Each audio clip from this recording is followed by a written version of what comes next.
Good day, everyone. Anyway, I just thought I'd start sharing my thoughts on this platform, the internet, whatever. Steam it. I'm loving Steam it because you make money on Steam it, and it's a place that seems to be fit for intelligent discussions and topics. I'm not overwhelmed by memes, and maybe I'm just part of the wrong groups, but I haven't seen too much flat earth stuff either, which is nice. But I just started wanting to share my thoughts because I've been involved in a lot of things. My eyes, I guess, were opened like many people, like after 9/11, and just doing your own research and that. And you know, I don't think it really comes down to whether you believe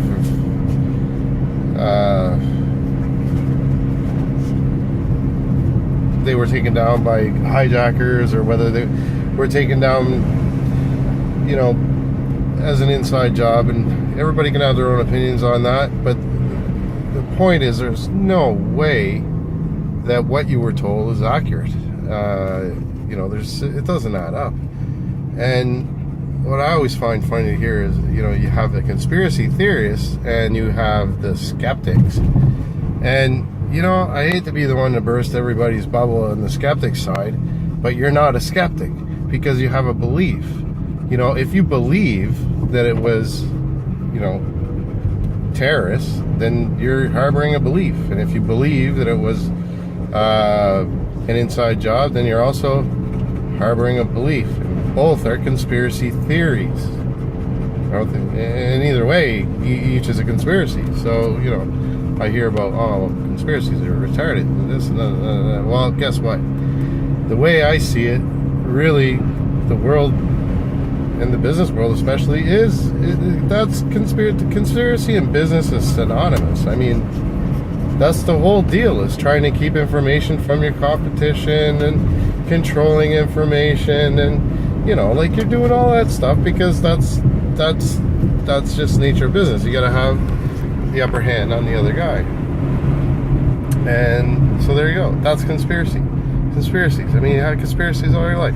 Santa Claus is a conspiracy, you know, and one that just about everybody goes along with, and all the rest of them. Conspiracies is just human nature, okay? But if you believe in something, don't call yourself a skeptic. You're not a skeptic. You're a believer in something, okay? The skeptic, he's the guy that's not convinced of either one yet. That's the skeptic.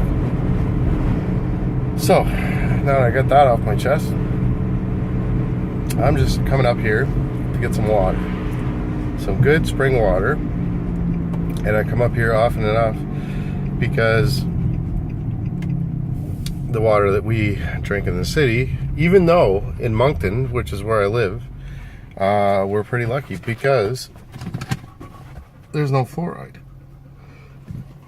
Although, in the last little bit, the government here, the New Brunswick government, is pushing hard. They've got stuff on all over the place, buses, everything. We need fluoride back in our water. We had a town hall meeting where the lady actually said, we had a bunch of dental people came, dentists, in support of fluoride, and the lady said, probably the most insane thing I've ever heard. She says, I love fluorosis. I love fluorosis. If I see fluorosis in there, I know that that kid has had a healthy dose of fluoride. Well, healthy dose of fluoride. You don't have to do a lot of research to find out fluoride isn't healthy, and especially not the kind they put in the water. Now, there's a certain amount of fluoride, as I understand it, that's natural. So it's out there, and here's the spring.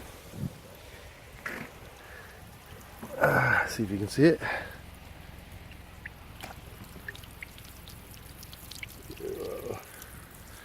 So anyway, this is where I'm getting my water today. And right out of the ground, and it tastes amazing. And as soon as you drink it, you feel it. Like you're just like, you know, you get the life.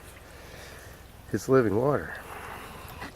Anyway, that's going on right here in Moncton. We fought, and they got all the water, all the fluoride out of the water. I mean, you still have the other stuff though. There's chlorine and all that. So, you know, so I come out here to get water because it's clean and it's right out of the ground, and it's not, just give me some water with my water, man. I don't need all the fucking chemicals and junk. I'm just, and you know, I'm not naive. Like, I mean, I've been to places where you know, you can't drink water, and that's not good either, out of the tap. And I mean, we can drink it here out of the tap, but the point is, it's just, you know, water is the essence of life, like, you know. And what it is too is it's forced medication. You know, you're giving people something that they don't necessarily want to be given. Now, you know, I've heard in other documentaries and such that, you know, fluoride was the origins of it, go back to concentration camps and stuff, by the Russians, and then adopted by the Germans, and you know, it made the people passive. So is that what's going on? You know, it seems, I don't know, you know, you look at the main ingredients in Prozac and stuff, and you find sodium chloride and all these things, and you know, what's that in the water? So I'm avoiding saying too many facts, because the thing is, I don't know all the facts. I don't know all the facts because everything I've learned about it really has been from the internet. And you know, I've done enough discerning that I'm quite convinced that fluoride is terrible for you, and you know, to be able to even handle it, you need a hazmat suit, everything. So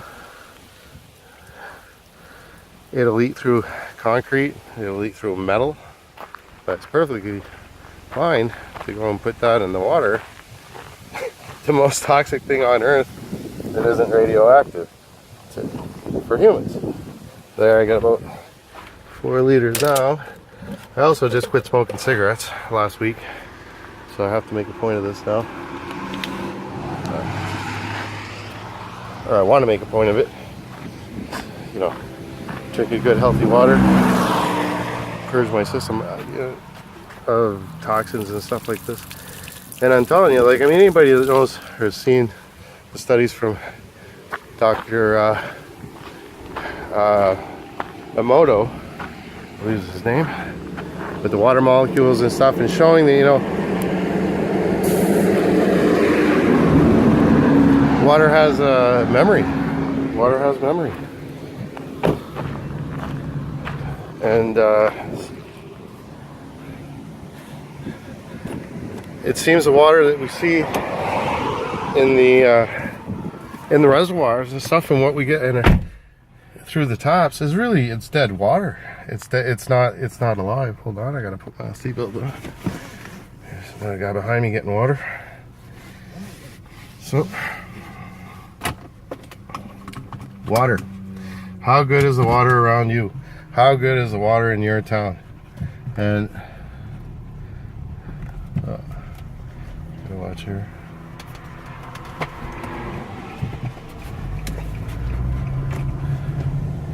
Where you live. I mean, I think maybe the quality of life can be where you live can be directly linked to the quality of your water, maybe. But anyway, I wanted to bring that up because that's just the kind of thing that's on my mind these days. Now, I was talking about waking up and all that, and for anybody that's kind of walked down that rabbit hole, it becomes a pretty lonely place. It's hard to relate to people after a while. You know, I work in television, and I haven't watched cable television in 8 years, I think, now, because I can't stand commercials. Like, I can't, there's nothing that irritates me more than commercials when it comes to visual entertainment. I've been making documentaries, working in the documentary field for 20 years or so.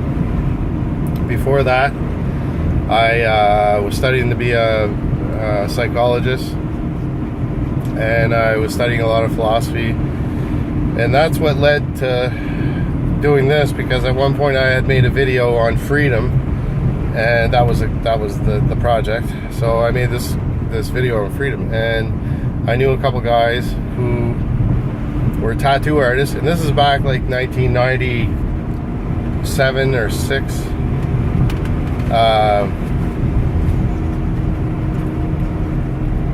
So yeah, these guys are tattoo artists. They had fangs and stuff. One of them worked at a strip bar, and both of them were going out with strippers, or at least one of them was. And who I wound up interviewing her more than anything else, because she was interesting.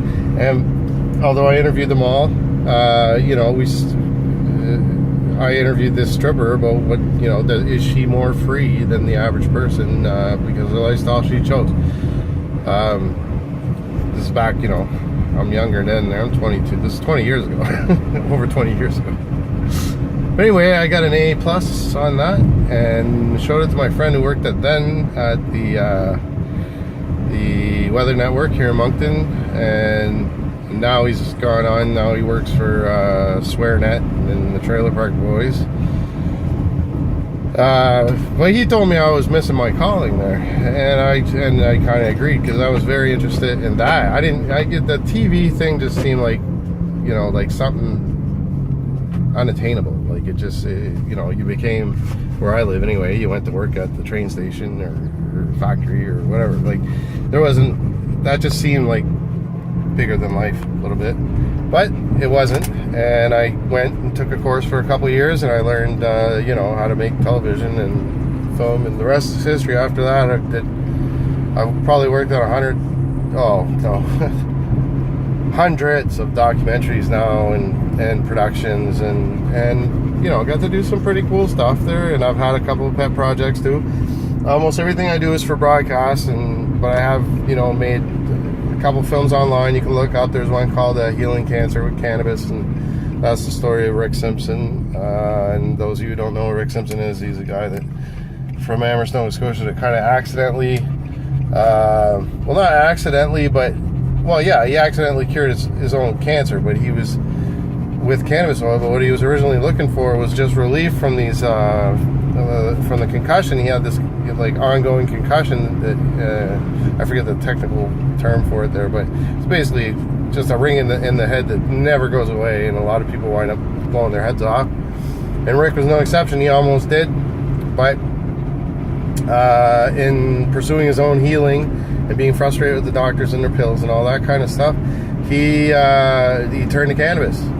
You know, because he saw things on TV, he saw nature things where the people, you know, were taking cannabis and it was doing a lot of good for them. And so, but he told his doctor about it, and the doctor was like, well, you know, it's bad for the lungs and it's not good for you, and blah, blah, blah, blah, blah. Well, he said, well, what if I just made the essential oil? Wouldn't that kind of take out the whole carbon bad for your lung? He said, yeah, but he still wouldn't give him any kind of prescription for it. And now this is back in, you know, almost, well, I think it was in 2000, and right around there anyway. So, you know, I made the movie, but details sometimes are escaping me. If you want to know all the details, watch the movie, Healing Cancer with Cannabis. You look for the 1.5 hour version. If you don't find it right away, if you find a half-hour version, that's not the one. It's the first third of it, but watch it. There's some other stuff online you can see that I've done. These are all no budget. You know, I just grabbed the camera and did some editing, and so there's other ones called Canada's New Oil Men, and that's all related to the cannabis story and the Rick Simpson story, because I mean, the people around Amherst, the people that were supporting Rick, many of those people, they suffered greatly, a lot worse than Rick did, and their story's never been told, and I'd like to tell it one day. But I'm telling you, I'm dealing with some people that are injured. Like the stuff that the system put them through because of their belief in this medicine. And I mean, here we are now. Like 5 years when I made that movie, I had a hard time getting work after that for a little bit because the producers were shunning me. It wasn't accepted yet. And then since then, I've had producers come to me and even CBC being all interested in this, and this is who we originally pitched the idea to. Of course, though, once it got to Montreal, CBC had the same idea magically that we had. And I found out because people who were going to be in my documentary were calling me and saying, hey, guess what? CBC's coming here tomorrow, dude. Sounds like what you were going to do. Yeah, it sure did. But anyway, I'm sure it's just a big coincidence. But anyhow, documentaries have been my life for a long time, and it seems to be just what I like to do. I went to Peru a couple years ago. I really wanted to make a documentary on shamanic medicines, and then through synchronicities and whatever, I met this guy Lee McGinnis who played a part on Trailer Park Boys, and like I said, my friend was now working on Trailer Park Boys, so he hooked us up. I went and worked on the trailer and for the Trippin' with Lee movie, and then they hired me to direct and make this film for them, you know what I mean? Like, Lee doesn't know how to make a film. He's only been in front of the camera. And they didn't have money for a big crew, so they happened to find the guy who could shoot it and direct it and do all of it. And let alone, I mean, this trip was like so unplanned. That's almost part of the funny part, and didn't make the movie, but I mean, we literally got dropped off in Lima, a place 9 million people in Lima at midnight after 20 hours in a plane with nowhere to go until the next day at 3 o'clock. Let that all sink in. It's kind of like somebody just dropping you off in the middle of New York City, and with a ton of video gear on your back. We had nowhere to go, but luckily our liaison there was a friend of Lee's, and right away this guy grabbed us. He was there with his friend who was a taxi driver, so that was kind of win-win. But they just scuttled us to the car, and they're like, dudes, you're not in Canada anymore. They're like, this is not, you can't be running around with like gear in your back and stuff. You're gonna get killed. So anyway, a couple hours later, we finally found a place, and we were able to relax. 20 hours in 2 continents, we were tired, man. We were tired, but we lucked out. We found a place, and then the next day, and we had lost a third of our money at on the exchange because they had calculated the whole thing in American dollars, and then sent us off with Canadian money. So that was really, right off the bat, we had we only had 2/3 of the funds that were that high to start with. We didn't have much of a per diem per day and stuff. Like, we really had to watch what we were doing. Anyway, long story short, we found out that it was going to be raining in the jungle, which we were supposed to go to, and we're talking El Nino, sink you into the dirt rain, which I saw it later. I even posted some on Steam, and if you look, that rain is